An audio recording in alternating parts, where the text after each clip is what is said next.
Avant de commencer ce podcast, laissez-moi vous parler un peu de notre commanditaire au trio économique. Jean-Sébastien Lebrun, avocat fiscaliste de chez Spiegel Ryan. Donc, si vous avez besoin de conseils juridiques professionnels en matière fiscale, Jean-Sébastien Lebrun, avocat, c'est la personne qu'il vous faut. Il offre une gamme complète de services pour répondre à vos besoins en matière d'achat et vente d'entreprise, de planification fiscale et successorale, ainsi que pour résoudre à peu près tous les litiges fiscaux auxquels vous pouvez penser. Il offre un accompagnement personnalisé pour assurer la réussite de vos transactions et de vos affaires fiscales, et ce, partout au Québec et même au-delà des frontières. Contactez-le, Jean-Sébastien Lebrun, au 514-866-9842. Bon épisode.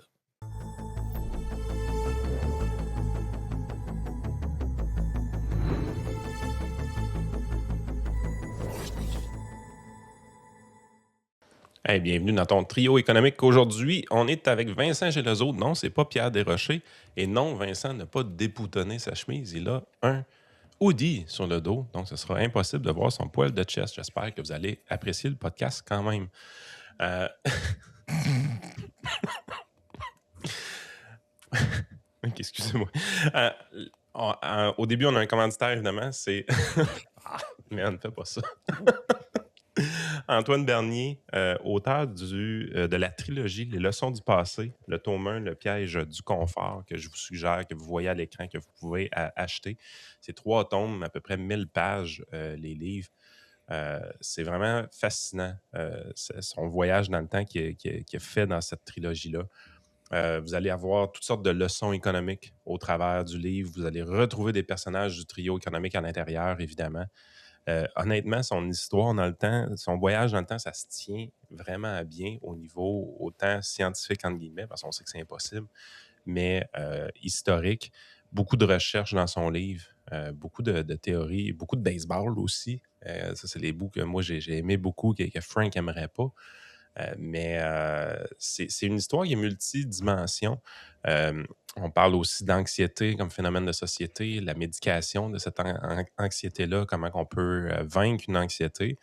Euh, il y a toutes sortes de thématiques à l'intérieur du livre, sincèrement. Puis ces thématiques-là sont toutes crédibles parce qu'Antoine a fait une tonne de recherches. Donc, c'est pas juste un roman pour raconter une histoire, c'est aussi une recherche qui est derrière ça avec plusieurs faits historiques, plusieurs théories économiques importantes. Donc, on vous encourage fortement à vous procurer cette trilogie. Absolument. Écoute, Vincent, à part te pogner avec Julia Posca sur X, Qui? tu fais tu nous proposes des sujets pour le.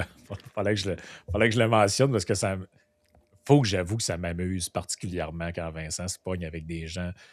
L'épisode avec André Pratt avait été un moment quand même mémorable, là, où tu lui dis pendant genre 25 tweets en ligne qu'il est aucunement libéral, puis il sait pas c'est quoi le libéralisme, puis lui, il te répond d'aller lire le petit livre de Claude Ryan. T'es comme, ouais, je le sais, j'avais compris, ça non plus, c'est pas libéral. Mais, J'avais euh, oublié, j'avais oublié ce débat-là. Ça avait été. ouais, Écoute, mais tu il y y avais-tu avait. envoyé finalement ton livre autour du libéralisme? Absolument, OK. absolument. Y a-tu eu un Euh, avis de réception? Écoute, il n'y a pas eu d'avis de réception. Puis dans le comportement du Parti libéral, présentement, il n'y a pas l'air d'avoir d'avis de réception. Mais on Fait avait vu qu'il y avait une députée qui le lisait, hein. Tu te rappelles, elle avait mis une ouais. photo sur ses Ben réseaux sociaux, oui, puis on voyait le livre sur son bureau. Ben, elle le lisait. Ben, j'ai Tu 3 sais, députés qui m'ont dit ouvertement merci. Puis il y en a un qui m'a dit il l'a lu, puis qu'il c'est était. mon chef, probablement.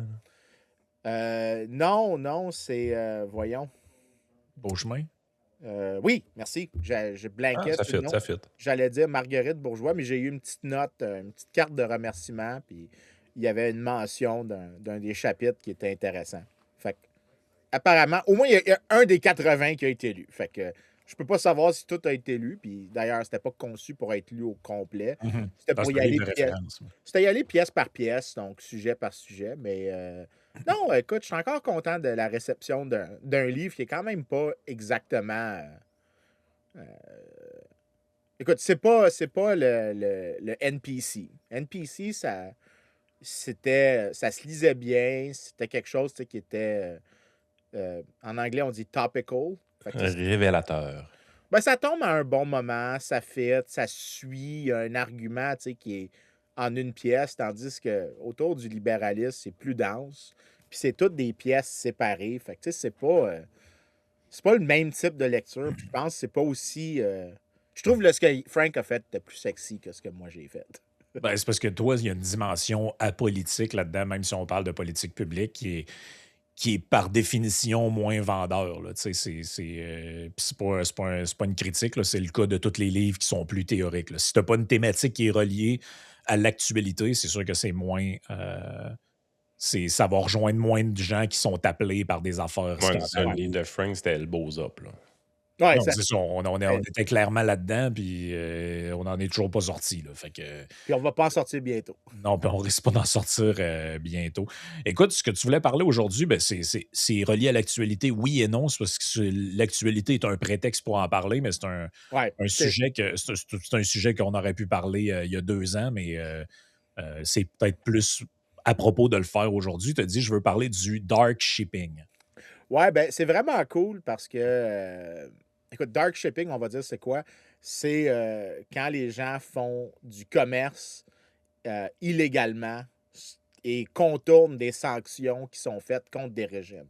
Fait qu'on parle des paquebots, dans le fond, des porte-conteneurs, des pétroliers, probablement. Surtout des pétroliers ici. Puis écoute, je vais Mais mettre tu sais, puis ça me surprend pas que ça commence le truc en parlant de Cuba, parce que l'exemple, quand tu me dis le sujet, je dis, ah, je suis sûr qu'il va nous parler des marchandises qui arrivent à Cuba malgré l'embargo, parce qu'il y a des gens qui trouvent un moyen que ça se fasse finalement, puis que même si tu as des sanctions, ça, c'est un peu un corollaire de ce que tu avais dit quand tu parlais de l'effet des sanctions économiques. Là. Puis, tu sais, on l'avait vu un peu, là, les pays européens puis les Américains mettent des sanctions sur le pétrole russe. Finalement, ils trouvent une manière de le vendre aux Indiens qu'ils le revendent aux Européens d'une manière détournée. Tu sais, on le sait, là, on le sait que ça se fait, là, tu sais. Oh oui. Ben écoute, Cuba, c'est parce qu'à un moment donné, j'ai plusieurs articles sur Cuba. Et à cause de mes articles sur Cuba, il y a une encyclopédie de recherche qui m'a demandé est-ce que tu peux écrire un article sur l'histoire des sanctions pour des historiens sur Cuba? Fait que là, tu sais, c'est un commission. Fait qu'on le fait, moi, puis un de mes co-auteurs. Mais dans le processus, moi, je parle tout le temps d'histoire. Fait que, tu sais, je parle moins du moderne. Puis, j'ai trouvé un article moderne qui est sorti quand même récemment, qui est à propos du dark shipping, puis c'est vraiment cool. Fait que, tu sais, juste pour dire, la littérature sur les sanctions trouve qu'ils n'ont pas énormément d'effets sur l'activité économique. Ils réarrangent l'activité économique, mais ils sont pas particulièrement efficaces économiquement, à moins qu'il y ait une grosse coordination. Puis là, je montre l'article que moi j'ai fait, mais le petit passage que je mets en haut, c'est, je dis, puis là, le truc, ça dit du travail empirique récent qui utilise l'imagerie satellite puis le tracking GPS des navires, montre que les navires venant de pays qui sont sanctionnés, donc par exemple la Russie, l'Iran, le Venezuela, tu sais, des pays très, tu sais, des places où on voudrait tous vivre. Quoique les gens de l'IRIS voudraient vivre probablement au Venezuela parce que c'est super. Non, juste en parler, pas le vivre. Ouais, mais tu sais, c'est toujours. Ouais, whatever. Excuse de te couper, Vincent, mais on avait vu un peu la même chose avec. Là, c'est pas des sanctions à proprement parler. On est plus dans le signe de ligne d'une certaine manière, mais rappelez-vous, au début de l'invasion de l'Ukraine par les Russes, il y a plein de multinationales qui ont dit, genre, nous, on ferme boutique, c'est pas vrai qu'on cautionne ça, fait qu'on quitte le pays. Puis là, comme par hasard, ben, t'allais en Russie, il y avait des gens qui ont fait des reportages, et là, ben, il y a un McDo qui est là, mais il s'appelle plus McDo. Mais tout le monde a compris que c'est un McDo pareil, là. Ouais. C'est juste qu'ils ont enlevé la devanture, puis maintenant, ça s'appelle, je sais pas, moi, Russido, là. Mais sur le menu, c'est encore... Tu sais, puis tout le monde a compris qu'ils n'ont jamais cessé de réellement de faire de la business là-bas, là. Ouais, ben écoute, oui. Mais la chose qui était cool, c'est que moi, quand j'en parlais avant, on avait fait l'épisode sur les sanctions économiques, on avait juste dit s'ils fonctionnaient ou pas. Mais on n'avait pas comme été super dans les détails dans comment est-ce que les gens mentent. Tu sais, comment est-ce qu'ils font pour contourner, excuse-moi, les sanctions. Puis on n'a comme pas été dans le détail de ça. Peut-être on a fait une petite mention, puis j'avais été re-regarder notre épisode qu'on avait fait sur les sanctions.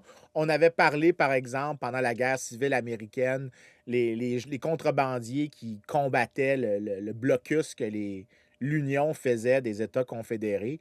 Mais c'est pas beaucoup, ça. Puis, mais dans l'article, j'ai décidé, OK, on va parler de ce truc-là, le dark shipping. C'est comment est-ce que aujourd'hui, en fait, le gros de tout ce qui est les sanctions reliées au pétrole, donc les exportations de pétrole de pays comme la Russie, comment c'est contourné. Puis là, pour les auditeurs, là, pour pas qu'ils vous décrochez trop vite, voici. On s'entend, Vincent, c'est changer un petit drapeau en plein milieu de l'océan, c'est pas difficile. Là. Ouais, mais c'est encore, tu vas voir, c'est encore plus cool que ça. Le point, là, puis c'est. Moi, quand j'ai lu cet article-là, j'étais vraiment comme sidéré. À peu près un quart des pétroliers dans le monde, donc des navires qui transportent du pétrole, font du dark shipping. À un degré ou à un autre. C'est un gros volume. C'est des navires qui sont un peu moins performants. C'est généralement des navires un peu plus vieux, mais ils sont capables de faire à peu près 7 millions de tonnes de pétrole par mois de contournement des sanctions. Puis quand on regarde qu'est-ce que ça veut dire, c'est exactement la même quantité que dans les chiffres officiels ont disparu. Fait que ça veut dire que les sanctions n'ont pas d'effet. Fait que là, tu sais, pense-y, là, ça veut dire un navire sur 4, quand tu envoies un, il y en a un sur 4 qui a fait du commerce illégal de pétrole. Une hostie de grosse flotte. Puis en plus, ce qui est cool, c'est que tu l'as mentionné brièvement au début, mais avec les technologies qu'on a aujourd'hui, tu sais, avant, c'était comme quelque chose que j'imagine, tu pouvais spéculer. Tu sais, je sais pas, là, mais à l'époque, pré-GPS, tout ça, là, puis tous ces instruments qu'on pouvait localiser puis voir avec de l'espace quasiment les mouvements, là, un peu comme ce qu'on disait avec la Corée du Nord, les lumières pendant la nuit. Là. Tu sais, avant, c'était un truc théorique qui est très difficile probablement à mesurer, à moins que tu sois capable de voir la garde côtière a intercepté quelqu'un, il n'était pas en règle. Là, c'est des affaires que tu peux mesurer parce que tu peux voir l'activité marine là, directement. Là, ouais, ben c'est vraiment cool. Puis là, écoute, c'est pas mon travail à moi que j'explique. Okay? Fait que moi, j'ai eu à puiser dans ce travail-là pour d'autres de mes travaux. Mais celui que je vais parler ici, ça s'appelle Charting the Uncharted. Parce que, juste de donner une petite parenthèse aux gens, là, tu parles souvent d'incitatif. Voulez-vous qu'on en parle d'incitatif? Un VLCC, Very Large Crude Carrier, ça transporte de 1,8 à 2,2 millions de barils.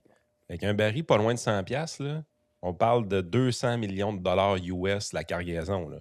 Un ULCC, Ultra Large Crude Carrier, on parle de 3 à 4 millions de barils qui peuvent être transportés. C'est malade, là. Ouais. Ça va pas vite, là. Je pense que je n'ai parlé déjà dans un podcast cette semaine, là, mais ça va à vitesse d'un bicycle à pédale, un pétrolier. C'est 10 à 15 nœuds, là, la vitesse de ça. C'est pas rapide. Là. Non, effectivement. Puis, écoute, tu vas voir que c'est encore pire que ce que tu penses. Là, tu trouves que c'est intéressant, là, ce que tu dis. Tu sais même pas à quel point tu es en train de low-baller l'affaire. OK. C'est encore plus gros que ce qu'il y a. Fait que l'article que je vais expliquer aux lecteurs, aux auditeurs, excuse-moi, c'est celui de Jesus Fernandez Villaverde, Yiliang Yi, Li Xu puis Francesco Zanetti, qui ont écrit Charting the Uncharted, The Unintended Consequences of Oil Sanctions and Dark Shipping. Tu parles un sol, ça, Francesco Zanetti?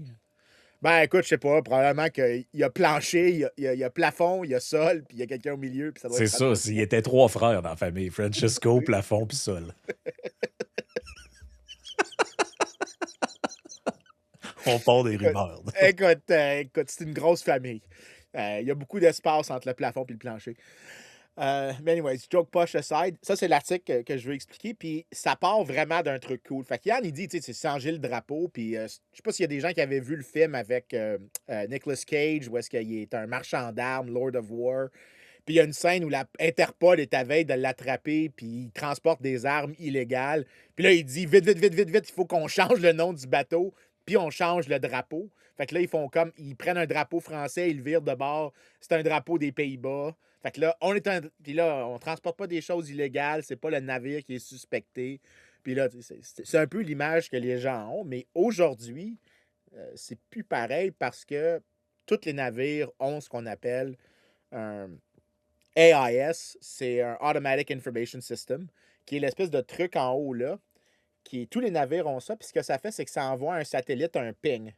Fait que c'est comme tu as une sorte d'information qui est donnée régulièrement, mais C'est pour ça qu'on a des présentement, là, on est sur dans le cessez-le-feu là, avec le détroit d'Ormuz présentement, avec l'Iran. Puis il y a plein d'articles de journaux qui sortent sur les bateaux qui sont en train de s'aligner pour s'apprêter à sortir aussitôt qu'ils ont le OK de leur assureur, par exemple, ou quelque chose comme ça. Là. Puis ça, Exactement. les journalistes obtiennent cette information-là grâce à ces systèmes d'information-là. Ben, exactement. Mais puis ça, c'est la partie qui est vraiment cool, c'est que c'est pas des données qui sont envoyées en continu. Fait que c'est pas comme si à chaque seconde, tu avais quelque chose. C'est le navire envoie, disons, à des intervalles de 20, 30, 40 ou peut-être 3, 4, 5, 6 heures de où est-ce qu'ils sont. Fait que c'est pour ça que je veux dire, c'est des pings. C'est-à-dire, t'envoies, OK, à 1 heure, il y a un ping qui est envoyé. À 2 heures, il y a un ping qui est envoyé. Fait qu'à toutes les heures, tu sais où est-ce que le navire est rendu. Ouais. Mais tu sais pas qu'est-ce qu'il a fait entre 1 heure et 2 heures. OK? Il y a comme quelque chose ici qui va être exploité. Mais ça donne des cartes comme celle qui est là ici, qui n'est pas une carte actuelle à date d'à peu près il y a 1 an. Mais tu vois où est-ce que les bateaux sont en temps réel. Il y en a dessus pareil. Hein? Hey, c'est gigantesque. Puis là, c'est juste une petite portion du monde à 1 heure en particulier. Là. Puis tu vois que. Tu sais, quand on dit qu'on a tout crissé à terre les chaînes d'approvisionnement pendant la COVID, là, c'est ça qu'on a farmé. Là. C'est Oui. débile raide. Là. Ah oui, puis ici, ça cache bien des affaires. Il y a des points où est-ce que tu as 300, 400 navires, un par-dessus l'autre, dans le point-là. Parce que, tu sais, mettons, tu regardes le port Ben oui, en ben oui. Afrique du Sud, il y a comme 300 navires qui sont au port. Mettons, j'exagère, là, mais la carte ici, avec tous les petits points où est-ce que les navires sont, c'est vraiment quelque chose. Mais on est capable de savoir en temps réel, ils sont où. Puis tous les navires ont ces systèmes-là, surtout les plus récents. Puis c'est particulièrement important pour les compagnies d'assurance, pour savoir, tu sais, mettons, si tu dis que tu as pris une certaine route, mais tu as pris une route plus dangereuse que d'autres, la compagnie d'assurance veut le savoir. Puis Yann peut Ben, témoigner. Les compagnies présent- d'assurance aiment. Les compagnies d'assurance sont des expertes dans évaluer les comportements à risque. Ben écoute, juste avant que le détroit d'Ormuz soit fermé, les assureurs chargeaient jusqu'à 2 millions à un pétrolier pour passer. Puis en bout de ligne, tu étais quand même mieux de payer le 2 millions parce que tu disais s'il arrivait de quoi au navire, au moins je vais être protégé. Mais pensez-y, la cargaison, faut-tu qu'elle vaille cher, rien qu'un peu pour accepter Oui, de ben payer oui. 2 millions d'assurance pour le pétrolier? Là? Ah oui, puis les contrats d'assurance, l'assurance maritime, c'est la plus vieille assurance qu'il y a. OK? Ben, Oh, c'est Lloyd qui a starté ça, je pense. ouais, mais non seulement ça, mais en fait, il y a eu de l'assurance avant. Mais tu sais, on a large scale, genre que l'assureur a plusieurs dizaines de millions de pounds, disons, en 1800, là. Le seul qui fait ça, c'est Lloyd's. Tous les autres assureurs, ceux qui font de l'assurance vie, c'est comme des petites pinottes, OK? Comparativement à l'assurance maritime. L'assurance maritime, c'est la première grosse business parce que, ben, tu transportes des choses qui sont faciles à mesurer, puis des choses qui sont particulièrement riches en valeur. Tu sais. Ben oui. Fait que c'est un gros marché, puis ils comprennent très bien ce qui se passe. C'est pour ça que les contrats d'assurance, souvent, quand on regarde dans l'assurance maritime, il y a des discussions sur cette espèce de système informatique-là que les navires doivent avoir et ils doivent donner ces informations-là aux compagnies d'assurance. Je pense même que si je regarde plus en détail, je suis sûr que s'il y a une réclamation qui est faite, ils doivent aussi fournir des données additionnelles du système GPS pour dire, ben, voici ce qui s'est probablement passé. Puis là, la compagnie d'assurance regarde s'il y a une violation des termes du contrat. Ouais, puis c'est pas pour rien qu'il y a de la piraterie puis des affaires dans puis il faut que tu les assures, ces bateaux-là, là, parce que oui, tu as des causes naturelles, tu as des tempêtes. Hey, ça brasse des fois sur l'Atlantique, on s'entend. Là. Ouais. Tous les bateaux qui passent au sud de l'Amérique, là, l'Amérique du Sud, là, ça brasse dans ce coin-là, entre Ouais. l'Antarctique et l'Amérique du Sud, ça brasse terrible. Ben, ça, puis la mer du Nord, c'est les deux endroits les plus dangereux, apparemment, pour naviguer. Là. Ouais, ben, tu remarqueras sur la carte ici, juste pour le fun, là, il n'y a pas beaucoup de navires autour de la Somalie. Il y a une Ouais, raison. là, ça, c'est la piraterie. Ouais. Fait que, non, c'est fou. Puis là, avec ce qui s'est passé avec l'Iran puis le détroit d'Ormuz, tu te rends compte, c'est un peu débile. Tout le canal de Panama, le canal de Suez, parce que sais, oui, tu peux avoir des bris matériels, tu peux avoir des affaires endommagées, mais tu peux avoir des retards aussi. Tu sais, ça aussi, probablement, il y a des compagnies qui veulent assurer ça. Là. Je veux pas que le shipment qui arrive un mois trop tard. Tu sais, je veux qu'il arrive à la bonne date. Puis c'est quand même assez compliqué, ces affaires-là. Vous n'avez pas idée comment que les enjeux sont importants. Puis moi ce qui m'a vraiment fasciné, parce que je suis toujours fasciné par ce sujet-là, mais ce qui m'a fasciné récemment, c'est de voir que la guerre commence en Iran. Puis avant que le bateau, il y a un bateau qui est parti, veut pas, là, juste avant que la guerre pète, là. Mais avant que ce bateau-là se rende aux États-Unis, tu en as quasiment pour un mois et demi. Là. C'est genre 45 jours, 50 jours avant qu'il se rende en Amérique, ce bateau-là. Fait que pendant que tu es en train de faire la guerre pendant 40, 41 jours, ben, le dernier bateau qui a quitté quand la guerre a pogné, il n'est pas encore arrivé à bon port. Fait que tu continues de recevoir tes Ouais, cargaisons sans arrêt. Là. c'est pour ça que tu as un lag. C'est pour ça que ça prend. Tu sais, même si les marchés prévoient qu'est-ce qui va se passer, disons, tu sais, dans les prochains quelques mois, tu vas toujours avoir des ajustements qui ont un peu de, comme on dit en anglais, du stickiness. Parce que, ben, on sait que pour les prochains. Tu sais, si, mettons, pour les prochains 45 jours, tu sais que les navires continuent d'arranger, puis le conflit va durer 14 jours. Ben, les gens vont pricer la différence entre le 45 et le 14, mettons.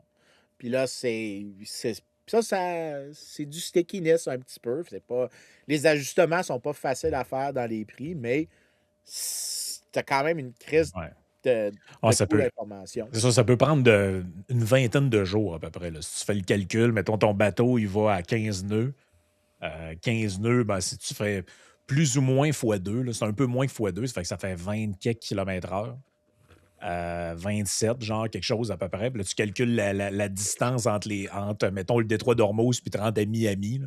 Tu sais, c'est entre 20 et 25 jours selon la qualité de la mer. Là, parce qu'évidemment, tu peux descendre moins vite si tu es dans une tempête. Tu peux peut-être être pogné pour être arrêté pendant un bout. Fait que c'est long, là.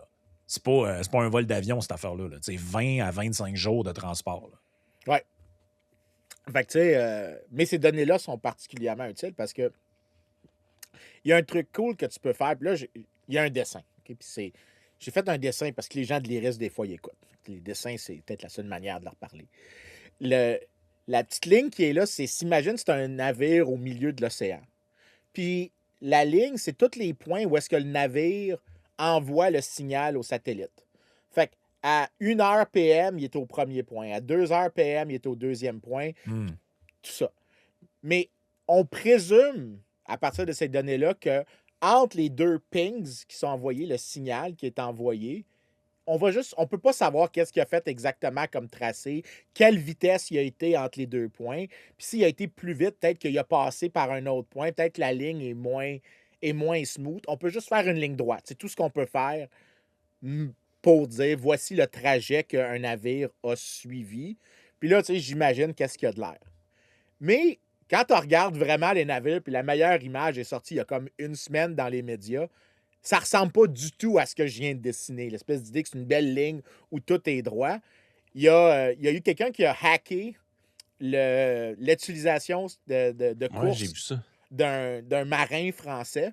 Ben ouais, Et- le Tata, il courait sur la plateforme avec sa montre Garmin GPS qui envoyait des signaux satellites, puis que lui, hey, dans son app, hey, j'ai couru à telle vitesse aujourd'hui, c'est quand même bon aussi. Il courait sur le porte-avions. Chris, les hackers ont tout pogné son data. Ouais. C'est d'épais. Ben, c'est ça. Fait que, tu sais, mais si tu regardes maintenant, parce que là, ce qui est sorti, c'est l'article de nouvelles, c'est son application là à droite qui est montrée. Puis ce que tu vois, c'est le tracé du porte-avions Charles de Gaulle. Je pense le seul porte-avions que la France a. Oui, le seul porte-avions que la France a. Puis d'ailleurs, ils l'ont appelé le de Gaulle, qui était. Vous savez qu'est-ce que je pense du général. Fait qu'on va laisser ça là. Ben, au moins, c'est un nom d'un militaire connu et important dans l'histoire du pays. Là. Si c'était le Canada, s'il l'aurait appelé quoi, là, le porte-avions, genre le porte-avions Barbada. Écoute, Tente-moi pas à faire des jokes. Je l'aurais appelé le porte-avions Sa Majesté la Reine.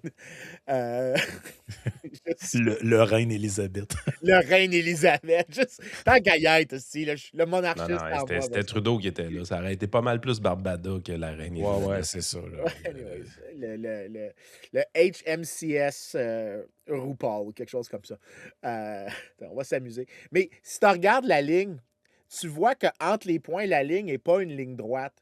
OK? Mhm. Le navire se déplace, puis même à l'intérieur de place où ça a l'air droit, la ligne a un peu, tu sais, comme des pulsations parce que le navire est poussé un petit peu dans plusieurs directions. Fait en réalité, les navires peuvent pas bouger toujours en ligne droite, ne serait-ce que parce qu'il y a des vagues. Je suis Ah pas oui, un les courants. expert Ouais. ben, c'est ça, il y a des courants, je suis pas un expert, mais je pense que la mer, c'est pas un truc qui bouge pas, OK? Ouais, No shit. No shit. Je sais que c'est une nouvelle pour certaines personnes, peut-être. mais Euh, beaucoup moins quand même que c'est ce que c'était cool dans le podcast avec Pierre quand il parlait du bateau à voile. ouais, le bateau Que à là, voile, on voyait que eux, ils faisaient des zigzags comme ça parce que maintenant, tu es juste pris dans un courant marin, tu es obligé de refaire marche arrière pour reprendre un autre courant qui va éventuellement te ramener. C'est beaucoup plus en ligne droite que ça l'était par le passé. Mais quand même, à un moment donné, c'est comme en fait, c'est comme quand tu fais un vol. Tu sais, les pilotes d'avion, des fois, dévient un peu pour s'épargner une cellule orageuse qui pourrait faire brasser pas mal. Fait que tu dévies un peu, c'est un petit peu plus long.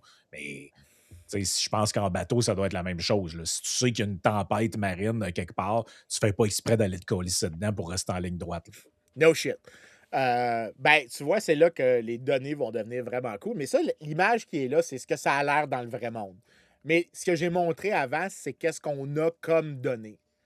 Puis, il y a un problème extra, c'est que maintenant, imagine que pour une raison particulière, un navire doit fermer son système de... Ou, attends, je vais reformuler. Le navire, il y a une interruption dans les pings qui sont envoyés. Fait que là, imagine là, les données réelles, c'est s'il n'y avait pas eu d'interruption, c'est la ligne bleue.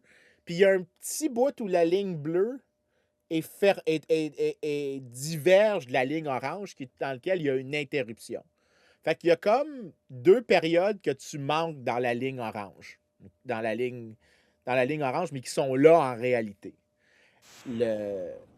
S'il y a une interruption dans l'émission de service de où est-ce qu'un navire est, ben, tout ce que tu peux faire, c'est prendre la distance, la ligne droite entre deux points sur la carte, mais tu ne sais pas qu'est-ce que le navire a fait entre-temps. Fait que la réalité, c'est la ligne bleue, mais ce que tu peux voir, c'est la ligne orange. Fait que tu as comme une donnée manquante. Fait que là, pourquoi il y aurait des interruptions? Ben, il y a des raisons naturelles. Une tempête, un bris de service, la machine a été endommagée, la réception est mauvaise. Il y a plein d'affaires qui peuvent se passer qui causent des problèmes, donc des interruptions qui sont bénignes, qui n'ont pas de problème. Mais tu peux aussi fermer le système délibérément parce que tu es en train de faire quelque chose d'illégal puis tu ne veux pas te faire pogner. Ben oui, c'est ça. Fait que là, l'article que j'essaie d'expliquer, ce qu'il dit, ben, si normalement tout le monde qui fait des choses légales fait en réalité un chemin particulier, s'il y a une pause ou une interruption dans les données, c'est un signe suspicieux de peut-être faire du dark shipping. Fait qu'eux, ils disent on va essayer d'exploiter l'absence de données comme une donnée en soi. Si on est capable de prédire, ça serait quoi le pattern usuel de ce qui est fait. Fait qu'ici, un peu, c'est l'idée mathématique, c'est que tu dis, OK, entre deux points dans les données, tu as un temps normal. Bien là, tu dis, c'est quoi la distance entre ces points-là relativement à l'intervalle normal de temps entre deux pings? Fait que là, si tu as un intervalle genre anormal, donc disons, tu sais, tout le monde a toujours un gap d'une heure, puis toi, tu as un gap de 14 heures. OK? C'est très possible que peut-être tu es suspicieux. Fait que, qu'est-ce qui se passe? Tu sais, tu dis, ben là, on va flaguer ce navire-là. Le problème, puis ça, c'est la raison pourquoi le truc que je t'avais d'expliquer fonctionne, c'est que les compagnies d'assurance s'en calissent si tu fais quelque chose d'illégal à un certain degré. OK? C'est pas particulièrement important pour eux. euh, au complet. Euh, Fait que, tu sais, puis non seulement ça, mais le enforcement est pas toujours très fort en soi. Fait que, tu sais, des fois, ils s'en foutent complètement, mais des fois, même s'ils s'en foutent pas, ils peuvent pas faire du policing. Puis les États peuvent définitivement pas en faire. Mhm. Ils peuvent pas envoyer des marines partout sur l'océan pour essayer de voir s'il y a des trucs illégaux, puis d'essayer de distinguer ce qui est suspicieux, mais en fait vient de quelque chose de bénin, comme des problèmes techniques ou des fois, ils vont le fermer quand ils attendent. Fait que, tu sais, si, mettons, tu es en ligne pour aller au port, ben, le bateau, il reste là, puis il est toujours au même spot pendant 8 heures. Ben, à un moment donné, le gars, il va dire, regarde, on est pogné en ligne, on va le fermer. Là. Je veux dire, ça change rien de l'avoir ouvert ou pas ouvert. Puis il faut qu'il paye en passant pour le service. Hein. Les compagnies payent pour ce service-là. Fait que, tu sais, à un moment donné, si tu le fermes, en fait, je suis pas 100% sûr de ce que je viens de dire, mais à un moment donné, tu peux le fermer pendant que tu attends parce que ça compte pas. Fait que, tu sais, c'est comme si tu fermais ton téléphone quand tu es dans un cinéma. Right? C'est pas. Il n'y a pas particulièrement de problème à faire ça. En fait, même, c'est peut-être tout à fait normal. Mais là, comment tu fais pour distinguer? Ben, l'article en question, ce qu'il dit, c'est ben, écoute, on peut contrôler pour. Si on dit on va prendre l'âge du navire, son propriétaire habituel, son pays d'origine, donc de quel pays il vient, puis entre quel port et quel port il commence et il termine. Ben, ça nous donne comme Mhm. tous les indicateurs de ce qui devrait être normal. Puis après ça, tu as comme des déviations que tu peux identifier comme ça. Fait que là, tu peux comme voir ben, à certains degrés de qui est particulièrement suspicieux. Fait que tu peux avoir des cas qui sont plus borderline. Puis tu as des cas, puis il y en a un qui est mentionné là-dedans, qui est dans l'article, qui s'appelle le Roma, qui est un navire italien qui définitivement, il dit, il n'y a aucune chance qu'il ne fasse pas de dark shipping. Il dit, on va même le nommer. Fait que- mais puis pour montrer un peu pour les auditeurs qu'est-ce que ça a de l'air, les deux types de manières que tu as du dark shipping qui fait, c'est que là, celui on top, ce qui se passe, c'est que le navire est au point blanc avant son dernier signal. Puis Mhm. là, il y a un port illégal. Donc, disons, ça serait comme un port russe. Fait que ton navire est proche d'un port russe quand il envoie son dernier signal. Puis après son autre signal, il a l'air de continuer sur la même route, mais entre-temps, il s'est arrêté au port russe pour prendre du pétrole russe qu'il n'aurait pas le Ouais, ouais, droit ouais. d'avoir. Fait que là, il a comme fait un stop qu'il n'était pas supposé faire, qu'il n'avait pas le droit de faire. Mais sur la carte, ça n'a pas l'air normal parce que les deux pings disent ben, tu continues sur une belle ligne droite, tu es passé à côté du port parce que tu fais la ligne droite. Mais la durée du gap entre les deux signaux, fait que mettons, il n'a pas envoyé de signal pendant 8 heures. Ben, il n'y a peut-être pas beaucoup de chances qu'en 8 heures, tu as loadé du pétrole dans un port illégal. Mais Mhm. si tu as un gap entre les deux points dans l'espace, normalement, ça devrait prendre, disons, 4 heures pour faire cette distance-là. Mais là, tu as arrêté d'envoyer de l'information pendant 36 heures, pour exagérer. Ouais, Ben, ouais, ouais. peut-être que tu t'es arrêté au port. Puis si tu l'as fait pendant soit 72 heures, ben, tu t'es clairement arrêté au port, mettons. Okay? C'est un peu ça la Ouais, logique ouais, ici. ouais. Fait que là, ça, c'est une première indication. Puis ici, tu as une image satellite de qu'est-ce que ça a de l'air. Parce que ici, il prend un exemple réel. Parce que tu n'as pas une tonne de données des navires comme ça, de photos satellites comme celle qui est là. Tu as les pings, mais tu n'as pas les photos comme ça. Fait qu'il a essayé de trouver des exemples ici. Puis, ben, ce que tu vois, c'est un exemple d'un navire qui aurait peut-être triché comme ça. L'autre manière que tu as un contournement des sanctions qui est fait, c'est celui en bas. C'est que tu as deux navires qui ont l'air d'être à veille de se croiser, Mhm. mais dans les données, les deux navires se sont arrêtés pendant une période. Parce qu'entre eux autres, il a fait un transfert d'un navire d'un pays illégal vers un Mhm. navire d'un pays légal. Puis là, tu es en train de dire le pays illégal transfère quelque chose qu'ils n'auraient pas le droit d'envoyer. OK, ouais. Et maintenant, c'est un peu comme si, imagine, il y a un bateau russe qui rencontre un bateau italien. Puis le bateau italien a le droit d'amener du pétrole dans des pays de l'Europe. Mais un navire russe n'aurait pas le droit de le faire. C'est un peu ça, là. Je sursimplifie un peu. mais c'est à peu près ça. Fait Mais que le là, navire, il y aurait de l'échange de marchandises quand les deux se croisent, autrement dit. exactement. Puis là, tu as un exemple ici, les deux navires sont un à côté de l'autre. Il y a un transfert qui se fait entre les deux navires de pétrole du navire, disons, russe au navire italien. Puis là, la sanction est contournée comme ça parce que du pétrole russe est exporté. C'est juste qu'il y a une forme d'intermédiation qui est, qui est faite. Puis la question ici, c'est puisque les deux envoient leur signal, disons, à 1 heure, puis les deux à 1 heure, puis normalement, pour se rendre au prochain point, il serait comme 6 heures le soir quand ils se rendent au prochain point. Mais en réalité, il est 6 heures le soir du surlendemain. Mais là, probablement qu'ils se sont arrêtés pour faire un transfert. Ils ont dévié le gap dans le temps entre les deux points, donne une image de peut-être te tricher. Ça, Peut-être ça que se fait, ça, techniquement, genre d'accoster deux bateaux puis de transférer. ben oui, tu as une image juste ici. C'est littéralement une image d'un transfert. Non, non, mais je veux dire, techniquement, je pensais pas que tu pouvais, genre, transférer d'un tanker à l'autre, là. Ah, écoute, j'avais une image ship C2C transfer, parce que quand je lisais l'article, j'avais regardé qu'est-ce que ça avait de l'air. Mais pour les auditeurs, je vais envoyer, voyons, un des vidéos. J'essaie de retrouver le vidéo que j'avais. Ah, il est juste là. Parce que si on s'entend, là, c'est pas comme dire, genre, transfère les caisses. C'est pas comme transférer des barils de la farine dedans, là, tu sais. Non, non, non, non, c'est pas facile. Check, j'envoie un petit vidéo, puis je sais pas si tu as envie de Ouais, ça sera le pas long. mettre, mais tu peux voir un ship-to-ship transfer en océan. Ça n'a pas l'air d'être un cas de pétrolier, celui que j'ai envoyé, fait que c'est pas le bon vidéo, malheureusement, que j'ai envoyé, mais tu peux voir deux navires qui accostent en haute mer l'un avec l'autre pour, voyons, pour transférer des biens. Ben, c'est sûr que ça doit pouvoir se faire. Ben, si tu as des avions, par exemple, ravitailleurs ou ce genre de trucs-là, je vois pas pourquoi tu pourrais pas amener du carburant dans tu sais, d'un truc à un autre, là. C'est juste que d'un point de vue technique, j'avais de la misère à me figurer comment on peut faire ça, là, tu sais. Et Ben, écoute, je doute pas que c'est possible, fait que je vais enlever le son au cas où.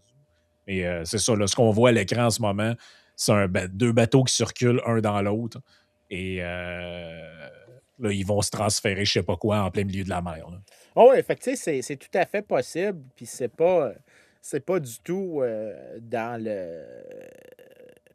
C'est pas du tout anodin, c'est même assez fréquent parce que des fois, tu as juste besoin de te ravitailler. Tu sais, je veux dire, tu peux envoyer des signaux pour dire, ben, j'ai des problèmes, j'ai eu des bris d'équipement, je peux pas arriver à bon port. Ben là, il y a un navire qui amène des choses pour ravitailler. Fait que, tu sais, des ship-to-ship transfer devraient normalement se passer. Fait que c'est pour ça, encore une fois, que je dis Hmm. que c'est pas nécessairement suspicieux. C'est possible que un des deux navires, disons, dans l'image qui est là, c'est pas un cas réel Ouais, ouais, ouais. de dark shipping. C'est juste que le gars, il est en train de se faire ravitailler par un navire de secours qui amène des pièces pour remplacer, tu sais, disons, ah shit, les gars, là, notre ordinateur est brisé, on a besoin de quelqu'un qui amène de l'équipement, on envoie un signal, fait qu'on va rester à cet endroit-là, plus ou moins, puis on attend l'arrivée d'un navire de ravitaillement. Fait que tu as des raisons bénines d'avoir des gaps dans les données, mais tu peux dire, ben ça serait un cas qui mérite un peu enquête. Mais en utilisant ça, en gros, la distance de temps entre les signaux, relativement à ce qui serait usuel pour ce type de navire-là, le long de cette route-là, avec tel pays d'origine. Fait que tu essaies de dire contrôlant toutes choses étant égales par ailleurs, la phrase que j'arrête jamais de répéter, ben, ça serait quoi qui serait normal? Puis plus tu dévis de ce qui serait normal, plus tu es suspicieux. Ouais, ouais, ouais. Fait que là, ça, c'est le graphique qui est comme takeaway. C'est ici, c'est qui dit, ben, quelle proportion de navires sont probablement des dark ships? Ben, entre 2017 puis 2023, tu as quelque part entre 23 puis 30% des navires qui font du dark shipping. Des tankers, excuse-moi. Tankers, donc les navires pétroliers. Puis on parle de quelque part entre peut-être 550 puis 600 pétroliers dans le monde. C'est une grosse portion de la flotte qui amène du pétrole illégalement à des marchés. donc qui contournent les sanctions en s'arrêtant à des ports qu'ils n'auraient pas le droit de s'arrêter. Juste dire aux gens là, qui veulent voir visuellement les images de ça, là, dont on parlait tantôt. Si vous cherchez sur YouTube, par exemple, là, Oil Tanker Dark Shipping, là, il y a plein d'affaires, là. Il y a même un truc de Bloomberg, une vidéo qui dure 6-7 minutes, là, qui s'appelle The Illicit Shipping Trade Hiding in Plain Sight. T'en as un autre, genre Dark Mode, How an oil tanker carrying Saudi crude Doge Danger enter India via Hormuz Strait.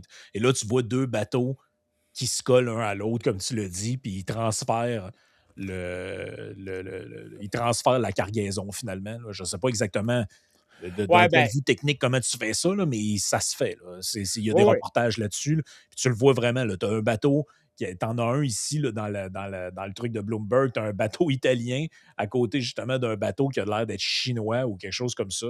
Puis c'est deux pétroliers, il y en a un qui verse son truc dans l'autre, puis l'autre part. Là. Puis avec ça, il arrive quelque part, puis il pense que c'est.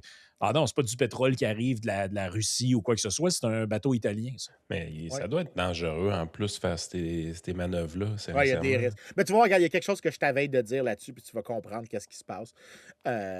Mais une des choses qui est vraiment, vraiment cool dans ce que Frank vient de dire, c'est que ça fait des années que les gouvernements savent que ça se fait. Mais l'affaire, c'est que. Puis Yann va connaître l'analogie, mais vous avez Ah, déjà vu l'image on les de voit, là. Pourquoi deux bateaux vont se coller de même en plein milieu de l'eau, là? pour faire des transferts. Mais des fois, c'est des transferts légaux, encore une fois. La question ici, c'est qui, parmi les suspicieux, qui est plus suspicieux que d'autres? C'est à peu près ça qui est en train de se poser Ouais, comme c'est ça. question. C'est ça qui est en train de se poser dans l'article. Mais ici, quand les données qu'on a jusqu'à maintenant, là, avant cet article-là, ce qu'on avait, c'était des trucs comme le nombre d'arrestations qu'il y a eu. Puis c'est vraiment cave d'utiliser ça comme données parce que c'est comme les avions qui revenaient en Grande-Bretagne, qui avaient des trous partout pendant la Deuxième Guerre mondiale, après s'être fait tirer par les Allemands. Puis là, tu dis, OK, il faut qu'on renforce les places où il y a des trous. Non, non, mais ça veut dire que tu as un biais de sélection. Tu Ben observes oui. qui a survécu au processus. Fait que tu es un peu comme l'iris, tu comprends pas les données que tu es en train de mesurer. Fait que tu sais, il fallait que je me permette une petite shot ici. Mais L'image suivante l'illustre quand même c'est assez bien. vraiment Là. cool, ça. On voit à quoi ressemble l'intérieur, en fait, avec les différents. Par où circule le pétrole. Là. Puis là, on le voit, là, c'est par des genres de hausses qui connectent entre les deux bateaux. Et c'est par là qu'ils transfèrent le contenu d'un tanker à l'autre. Là. Ouais, ouais. Donc, j'étais dubitatif, mais visiblement, Ah non, mais visiblement, ça se fait. Là. c'est vraiment cool. Pour vrai, en termes de la technologie est vraiment cool. Ils appellent ça la Mais Dark Fleet. ouais, ben, la question, c'était quoi les estimations de la Dark Fleet? Puis tous les trucs légaux, vraiment, ont des problèmes. Tous les trucs qui étaient faits jusqu'à maintenant ont plein de problèmes de données. Des biais de sélection, des données cryptiques, des biais d'observation. C'est que de la merde.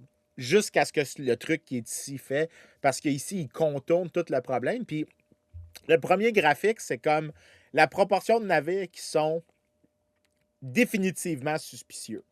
Mais le deuxième graphique est à droite, puis ça, c'est le pie chart, là, l'espèce de tarte.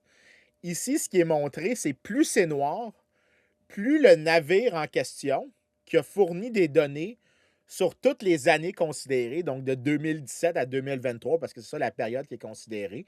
Si le navire est actif sur toute la période, puis dans toute la période, il envoie à chaque année un signe suspicieux, ben il est définitivement suspicieux. Fait que tous les navires qui sont noirs, c'est 21% qui sont définitivement super, super, méga suspicieux. Les autres, c'est des cas plus limites. Fait que, tu sais, la section qui est plus rouge, le 10%, ça, c'est les cas des navires que tu peux te dire, peut-être que c'est bénin. Donc, c'est genre, le gars, il a juste eu un bris de service, puis c'est pas un vrai truc. Fait que mettons qu'on est conservateur, il y en a 1/5 qui le fait. Exactement. C'est exactement là que je m'en allais. Peut-être 1 sur 5. Fait que, tu sais, si tu dis que il y avait 500 navires qui faisaient du truc illégal, en réalité, c'est peut-être, tu coupes le 500 de 1/5. Fait que tu te retrouves plus proche de 400 navires. OK. Mais c'est quand même gros calice. 400 pétroliers, c'est gigantesque. Tu sais, Yann avait dit au début, c'était quoi le nombre de tonnes que tu avais dit? 2 millions de barils par navire? 2 à 4 millions de barils par navire, ouais. Bon, ben imagine 400 fois 2 millions de barils, puis on regarde la consommation annuelle de pétrole. C'est pas des peanuts. C'est pour ça qu'ici, ce que tu as, le petit chiffre que moi j'ai ajouté en rouge, c'est 7,8 millions de tonnes métriques. 7,8 millions de tonnes métriques par mois de pétrole qui est envoyé illégalement par les océans. C'est pas bien sûr, il y a des trucs qui sont envoyés par pipeline, etc., etc. Mais c'est une grosse portion des exportations maritimes de pétrole. C'est même pas mal proche, je me souviens, là, j'oublie le chiffre précis, mais c'était comme 35 ou 40 de tout le volume de pétrole qui est envoyé en haute mer. Encore une fois, pas des hosties de peanuts. Puis, dans les conclusions de l'article, une des choses qui est vraiment cool, c'est que les navires qui font ça, c'est pas une sélection aléatoire. C'est les dark ships, comparativement aux white ships. White ships, c'est ceux qui sont définitivement pas suspicieux. C'est des gens qui ont des petites flottes. Fait que c'est pas des gros opérateurs. Fait que c'est un gars qui, au lieu d'avoir... on se souviendra de Paul Martin qui avait sa compagnie de bateaux, la Canadian Steamship Line. Paul Martin, il serait probablement un white ship parce que les white ships sont généralement détenus par des compagnies qui ont un grand nombre de navires. Fait que Paul Martin, sa compagnie Canadian Steamship Line ne serait pas dans le... Nobody would smell it as suspicious. Ils sont plus vieux, les navires. Donc, ils sont plus à risque de bris de service. C'est des navires qui approchent leur fin de vie. Fait que ça fait du sens si tu fais du smuggling.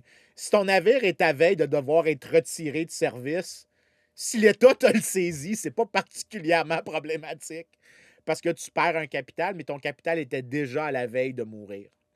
Fait que tu sais, tu engages des actifs qui sont plus proches de leur point de devoir être au scrapyard. Fait que ça fait du sens. Puis après ça, ils sont généralement enregistrés dans des pays qui ont des institutions de merde. Fait que, tu sais, si ton navire est canadien, là, il y a très peu de chances que tu fasses du dark shipping. Mais si ton navire est enregistré au Madagascar, OK? Il y a des très bonnes chances que la raison que tu es allé au Madagascar puis tu as amené ton pétrole au Madagascar, puis tu dis au gars, écoute, j'ai pas des formulaires qui disent que ce pétrole-là, il n'est pas venu de la Russie. Mais voici un formulaire que j'ai fabriqué. Est-ce que tu peux l'authentifier? Ben oui. Combien tu me payes? Ah ouais, écoute, je te donne 1000$. Ah, si, m'a te faire ça, le gros! Hey, on n'a jamais vu ça, des affaires comme tu parles, par exemple, pendant la pandémie, avec les business de pays un peu bizarres qui se spécialisaient à fabriquer des faux tests COVID. Ben, Chris, les gens allaient en voyage à Cuba puis dans la République dominicaine, tout ça. Ils payaient 20 piastres US à une pharmacie sur le bord de la rue, puis on leur remettait un papier spécifiant qu'ils avaient testé négatif à la COVID-19. Il n'y a jamais eu un écouvillon dans le nez, là. Ben, écoute, rajoutons encore plus là-dessus. Qu'est-ce que tu observes dans les navires qui sont très suspicieux? Ils font pas des voyages réguliers, donc ils ont comme plusieurs mois où ils font rien. Ils ont plus de variabilité dans leur vitesse. Fait que, si tu prends l'écart type de ce que la vitesse devrait être, tu as l'air d'avoir des... Ah, vite, lent, au lieu que quelqu'un qui est toujours plus ou moins avec plus ou moins 2-3% de l'usuel. Il y a des détours. Il a l'air d'avoir fait des détours. Il attend plus longtemps. Tu as une vieille flotte. Ça se peut que tu aies des bris mécaniques. Ben c'est ça. C'est pour ça que les gens diraient « Ah, regarde, tu t'es arrêté longtemps. Moi, mais j'ai un vieux bateau, esti. J'ai besoin de plus de maintenance en haute mer. » Puis il y a un autre bateau qui s'est accosté à côté de vous pendant 3 heures de temps. Ben oui, mais c'est un mécanicien. Ben, c'est un mécanicien qui avait sur ce bateau-là que nous autres, on n'a pas. Il est venu et nous a aidé à réparer quelque chose au niveau du gouvernail ou je sais pas quoi. C'est comme impossible à prouver. Puis en plus, c'est un peu, je ne sais plus qui de vos deux a dit ça tantôt, mais rendu à 20% de la flotte mondiale qui fait ce genre de truc-là, tu n'as quasiment plus le choix de le tolérer parce que Chris, tu vas amener à une rupture épouvantable dans l'approvisionnement si jamais tu faisais une traque à ça trop. C'est comme si, mettons, tu opères un hôpital, okay? Un gros hôpital. puis tu apprends que tu as 3 médecins dans l'hôpital, qui ça représente même pas 1% de tes effectifs, qui ont un faux diplôme. Ben, tu te dis, Chris, on va les suspendre puis on va les envoyer chez eux. Là. Ils ont fraudé le système. Mais mettons que tu apprends qu'il y a 20% des médecins qui ont un faux diplôme. Ben, ça se peut que tu te dises plutôt, ouais, on va regarder s'ils font vraiment un job, puis on va, dans un premier temps, suspendre ceux qui, vraiment des fraudeurs. Mais s'il n'y a pas de plainte contre eux, regarde, on va faire comme si on n'avait rien vu finalement. Parce que ce que ça va amener, c'est juste la faillite de ton hôpital, man. Ben, tu me fais fâcher un peu en disant ça parce qu'il y avait un truc que je voulais mettre dans les slides qui était un article que j'avais trouvé. Puis là, maintenant, je l'ai dit, on n'a pas le temps de tout dire. Fait que je vais comme pas mettre des choses. Mais il y avait une des choses que j'avais trouvées qui était, il y avait un activiste de droits humains qui se plaignait que les gouvernements occidentaux savaient qu'ils voulaient le faire, mais ils ne voulaient pas faire du enforcement parce qu'ils avaient peur des conséquences politiques. Puis là, bien sûr, il y avait un discours un peu complotiste, les pétrolières. Mais il était en train de dire que les gouvernements ne veulent pas le faire. Puis je suis comme, avec ce que tu viens de dire, c'est exactement vrai. Chris, si mettons, là, je suis Mark Carney, puis je le sais que ça se fait, mais que, en fait, je vais exagérer, je suis Donald Trump, je le sais que ça se fait, mais je coupe le world supply de pétrole de 20%. Je sais que j'exagère, là. Mais calisse, si je perds mes midterms. Fait que, est-ce que j'ai vraiment l'incitation de faire le enforcement, même dans un pays à haute qualité institutionnelle comme les États-Unis? Non, pas vraiment. Tu sais, je veux dire, j'ai envie de traîner du pied, OK? Fait que là, pis ça inclut pas les autres pays parce que tu pourrais aussi juste réarranger les flots de services vers, mon Dieu, l'ennemi mortel qu'est la Chine, ce que tu veux pas faire non plus. Fait que tu es encore plus lent dans le dragging de tes Ben, en pieds. fait, le seul moyen de mettre fin à ces niaiseries-là, puis au Dark Fleet sans mettre en péril la chaîne d'approvisionnement, c'est de slacker les sanctions qui, visiblement, de toute façon, servent à rien. Ben, écoute, t'es allé au prochain point, c'est ici, est-ce que vraiment ça a un effet? Ben là, ce qu'ils ont regardé dans l'article, c'est qu'ils ont regardé, ben, OK, les exportations de pétrole ont l'air d'avoir diminué, mais ça, c'est celles qui sont. Puis, je suis pas un expert. Mais il me semble que si quelque chose est légal, tu peux le rapporter. Si quelque chose est illégal, tu le déclares pas. OK? Je sais que l'impôt veut que tu rapportes l'argent que tu as volé, OK? Comme un revenu. Mais généralement, j'imagine que la plupart des voleurs ne rapportent pas l'argent qu'ils ont volé. OK? Je trouve qu'il y a une certaine sensibilité dans cet argument-là. Mais ici, ce qu'il regarde, c'est qu'il dit, ben, la proportion de déclin dans ce qui est légal est définitivement compensée par la quantité de choses qui sont exportées par dark shipping. Fait que ce qui a l'air d'être une grosse réduction dans l'offre n'est pas une si grosse réduction que ça. Fait que, mettons, tu dis les sanctions ont eu un effet de réduire les exportations russes de 45%. Bon, en réalité, ils ont peut-être juste baissé de 5 ou 10%. Fait que, OK, ça leur a fait mal, mais nowhere near aussi mal que ça. Puis, ils ont perdu un peu de volume, puis ils ont peut-être payé quelques frais additionnels pour devoir faire les transferts au lieu d'utiliser un chemin plus direct. Mais au final, ils sont peut-être à moitié aussi endommagés que c'est le cas. Mais peu importe c'est quoi, tu surestimes massivement les dommages que les sanctions font parce qu'ils sont contournés par des manières qui sont plus difficiles à mesurer, mais qui ont une valeur. Ben, tu sais, c'est assez facile de comprendre que si tu mets plein. Mettons, tu dis 2022, ces sanctions-là n'étaient pas là. 2025, mettons, les sanctions étaient là. Puis quand je regarde, il y a grosso modo le même nombre de bateaux sur l'océan. D'après moi, ça n'a pas eu un gros effet. Là. Exactement. Parce qu'il devrait il devrait avoir moins de bateaux. Là. Oui, puis le pays d'ailleurs qui brise le plus les choses, c'est la Chine. La Chine est responsable à elle tout seule de 15%, excuse-moi, des sanctioned oil exports. Non, pas Fait que, surpris là. c'est. Fait que, tu sais. Puis, je suis pas mal. J'oublie quelle proportion de la population mondiale la Chine a. Quoi, ils sont sont 1 milliard, mettons, je pense, la Chine. J'ai pas mis mes chiffres à jour dans ma tête. Population mondiale est 8 milliards, 8 milliards et demi. Ils sont 1,4. Ils sont 1,4. Fait que, mettons, c'est à peu près leur poids de la population globale, puis un peu moins de leur poids de l'économie globale. Fait que, tu sais, ils sont clairement bien représentés dans la chose en soi, mais ils font beaucoup de contournements. Fait que la Dark Fleet, là, ce qui est vraiment cool avec ça, c'est que ça te montre, c'est probablement la meilleure manière qu'on a vu de voir un point qu'on a déjà parlé, c'est l'utilisation puis la montée des sanctions comme un outil de guerre économique ou de pression politique qui est juste avant des conflits armés. Tu essaies de faire des pressions sur des régimes sans faire l'usage d'une force extrême. Tu fais l'usage d'une force en restrictant le commerce, en restreignant le commerce. Puis la littérature est assez comme divisée sur quand est-ce que ça fonctionne. Fait que, tu sais, généralement, on trouve que ça ne fonctionne pas. Il y a des conditions dans lesquelles ça peut fonctionner. Donc, il y a une forte coordination entre les pays qui font des sanctions, qui essayent d'empêcher d'autres pays de participer aux sanctions. Fait que, tu sais, de contourner les sanctions, excuse-moi. Mais ici, tu sais, tu as clairement, dans le cas du dark shipping, une situation dans laquelle il y a plusieurs pays qui ne veulent pas participer à ça. Fait qu'ils sont tout à fait prêts à accommoder le contournement. Et le désir de faire du enforcement par les pays qui font les sanctions est définitivement très limité.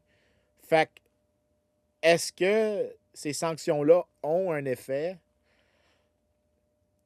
Si tu dis oui, tu dois dire oui, mais plus petit que tu crois. Si tu dis non, ben clairement, tu es très rassuré dans ta position par ça. Ben, en Fait fait, je pense que le point, Vincent, c'est un peu le même débat qu'avec les tarifs. C'est que le point, c'est pas que ça a de l'effet ou ça n'a pas d'effet, c'est de pointer l'absurdité des gens qui pensent que les comportements humains sont comme statiques, là. oh oui. Ah ouais, je vais vous empêcher de faire quelque chose, puis personne ne va essayer de trouver un moyen de détourner ça.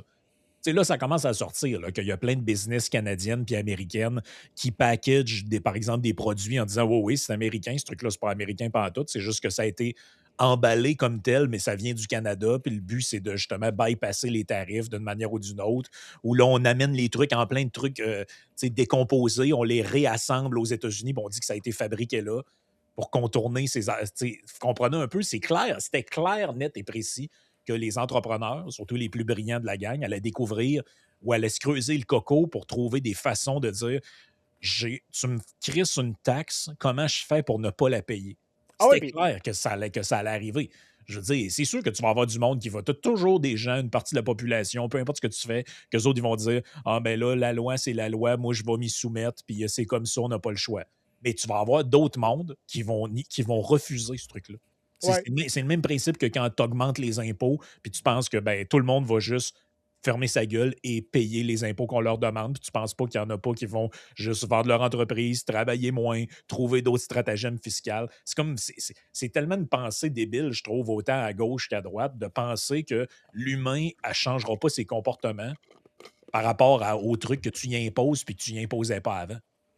Je veux dire, tu sais, Chris, ils ont fait un couvre-feu dehors en disant, ben, il y a juste ceux qui ont un chien qui peuvent marcher dehors, puis tout d'un coup, tout le monde adoptait des animaux Ben à oui. SPA pour pouvoir aller se promener dehors en dehors. Là, vous pensez. Je la connaissais pas, mais Chris Ben m'en oui, va. ben oui. Ah ouais, mais Chris, ça fait du sens.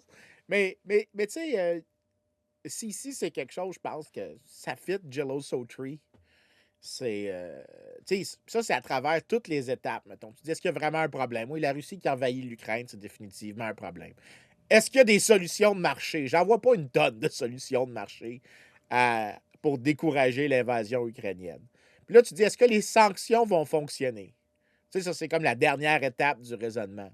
Ben ici, tu es en train de discuter de la dernière étape du raisonnement du Jello So Tree. Est-ce que les sanctions font plus de dommages pour le pays qui le fait que pour que ce que tu es en train d'essayer de sécuriser comme objectif?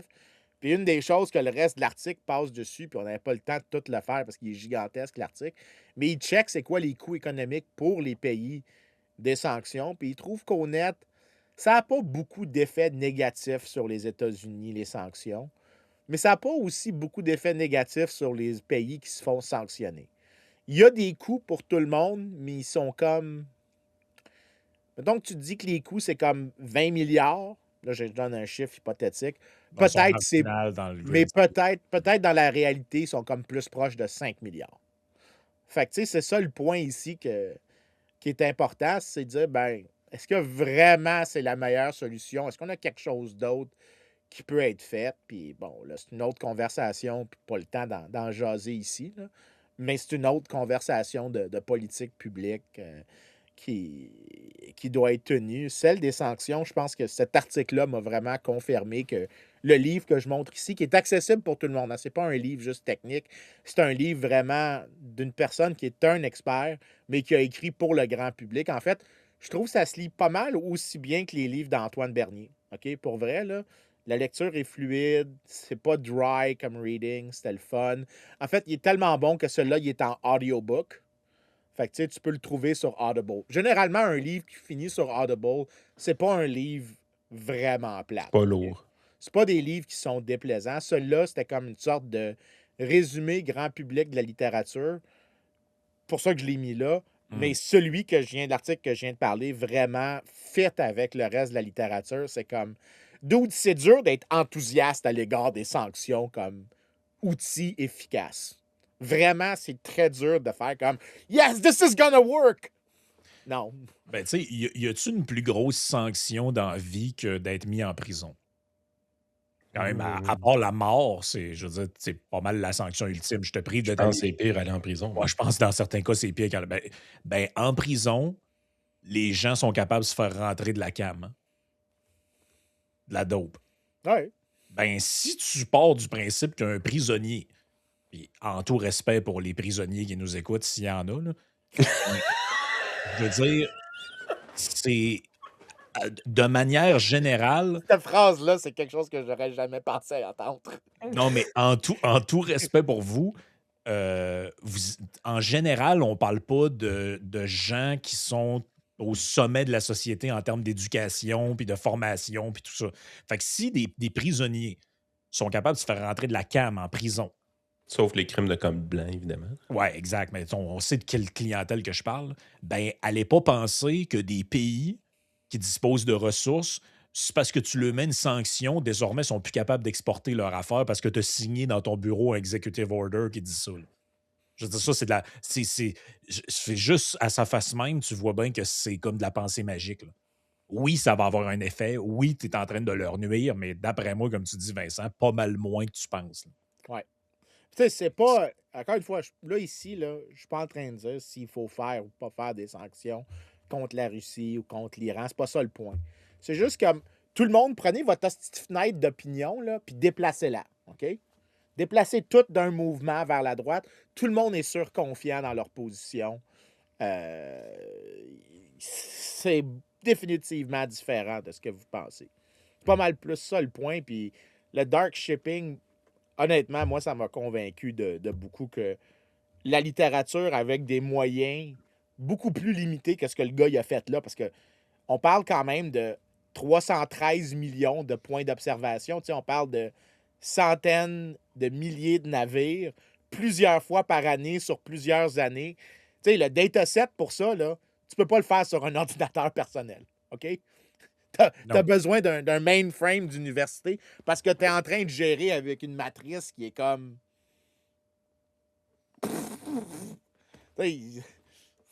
There's just no way around it.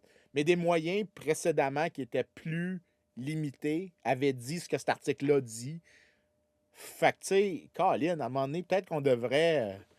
Tu sais, on m'a dit pendant des années qu'il fallait écouter les experts. Je pense que les experts ont parlé. Les sanctions, c'est pas particulièrement efficace. À moins que les sanctions ne soient pas établies pour des buts économiques, mais politiques.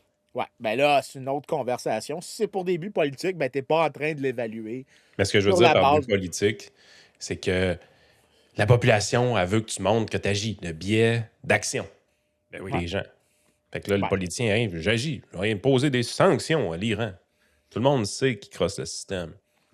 Mais tu dis à ta population, j'ai été ferme avec l'Iran. Ben écoute, l'exemple parfait de ce que tu viens de dire là, Yann, puis là, ça nous ramène à la théorie des choix publics, puis quels incitatifs répond le politicien. Est-ce que quelqu'un pense sérieusement que Doug Ford, en retirant les bouteilles de vin américaines de la LCBO et les bouteilles de Jack Daniel, allait faire plier le gouvernement américain sur les tarifs? Je Ah non. pense que Non. personne croit à ça. Par contre, ça lui a permis en vidant des bouteilles de Crown Royal à terre, il s'est acheté une nouvelle majorité. Fait que la Ouais. mesure était-tu efficace? Ben, elle était efficace d'un point de vue, d'un certain point de vue politique, oui. Fait que je pense que c'est là qu'on est, en fait. Là. Ben là, c'est la population qu'il faut éduquer pour dire quand ils font le show de boucan avec leurs sanctions, ça vaut pas de la merde. Il peut-tu avoir des gens à TV qui le disent une fois de temps en temps? Ah non, les journalistes savent pas lire une étude économique, puis encore moins un Ah livre oui. comme que tu viens de présenter. Là. Ben écoute, le livre serait peut-être capable de le lire. Mais l'article est définitivement, tu sais. Est-ce qu'on parle de plus que 5 minutes d'effort? Pour le livre, peut-être Ah une ouais, heure. lire un livre en 5 minutes, tu vas être. OK, ben ils sont pas capables. Mais le pire, c'est qu'il n'y a plus vraiment. Écoute, pour les articles scientifiques, puis là, peut-être qu'on passera à la taverne après ça. Moi, j'ai plus vraiment d'excuses pour les gens qui me disent qu'ils sont pas À capables de cause lire de un article. GPT. Avec GPT, tu peux au moins avoir un résumé de Ouais, l'article. c'est ça. Tu peux te faire un abstract là, Fait sur que, tu sais, mesure. au moins, tu peux comprendre le point qui est fait, puis tu peux poser des questions à l'article, puis au moins te faire une tête limitée. C'est sûr que il faut que tu aies certains outils pour savoir quelles questions poser. Puis c'est là, tu sais, que moi, j'étais capable de poser des questions à l'article parce que je comprenais, tu sais, qu'est-ce qui se passait, mais normalement, ça m'aurait pris peut-être 5 heures lire cet article-là puis le comprendre de la manière dont j'ai compris pour vous autres. Aujourd'hui, ça m'a pris 1 heure et demie avec l'intelligence artificielle de le lire en détail. Fait que, tu sais, un journaliste peut-être aurait besoin du 5 heures que moi j'ai eu besoin pour 1 heure et demie. Je Fait que là, il trouve y a pas une que. partie de Mark Zuckerberg dans ton analyse, puis de toutes les personnes qui travaillent sur l'intelligence artificielle. Tu as utilisé des techniques techno-fascistes pour nous instruire aujourd'hui, Vincent?